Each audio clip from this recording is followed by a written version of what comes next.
Assalamualaikum warahmatullahi wabarakatuh. Perkenalkan, saya Ana Hasanah, mahasiswa dari Prodi Pendidikan Guru Madrasah Ibtidaiyah semester 3, Fakultas Ilmu Keislaman Universitas Islam Al-Ihya Kuningan.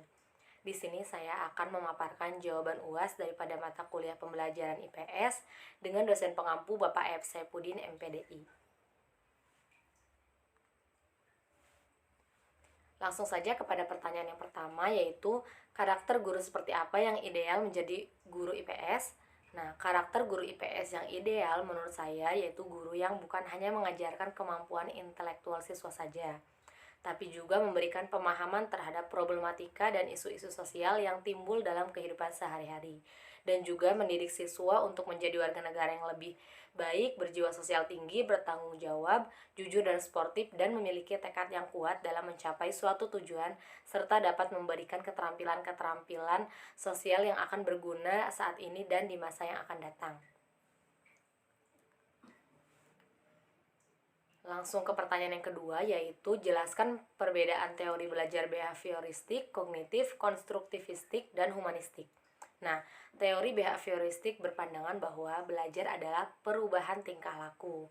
Sedangkan teori belajar kognitif yaitu teori yang menggambarkan bahwa belajar adalah aktivitas internal yang terjadi dari beberapa proses serta pemahaman, mengingat, mengolah informasi, prediksi, dan perasaan. Adapun teori belajar konstruktivistik yaitu menekankan pada usaha pengembangan manusia dan masyarakat yang memiliki kepekaan mandiri, tanggung jawab, dan dapat mendidik dirinya sendiri sepanjang hayat serta mampu mengkolaborasikan dalam pemecahan masalah. Dan adapun teori humanistik yaitu teori yang menitikberatkan pada tujuan belajar, yaitu untuk memanusiakan manusia. Proses pembelajaran dianggap berhasil jika siswa telah memahami lingkungannya dan dirinya sendiri. Dilanjut kepada pertanyaan yang ketiga, yaitu berikan contoh atau ilustrasi implementasi teori belajar sibernetik, revolusi sosiokultural, dan kecerdasan ganda atau multiple intelligence. Nah, contoh implementasi teori sibernetik pada pembelajaran IPS yaitu belajar yang mengutamakan sistem informasi, dan teori ini berkembang sejalan dengan perkembangan teknologi adalah pengolahan informasi sesuai dengan kemajuan teknologi informasi. Nah, adapun contoh implementasi teori revolusi sosiokultural yaitu proses belajar dengan pembentukan konsep belajar dari berbagai sumber pemecahan masalah dan kemampuan berpikir yang sukar diamati.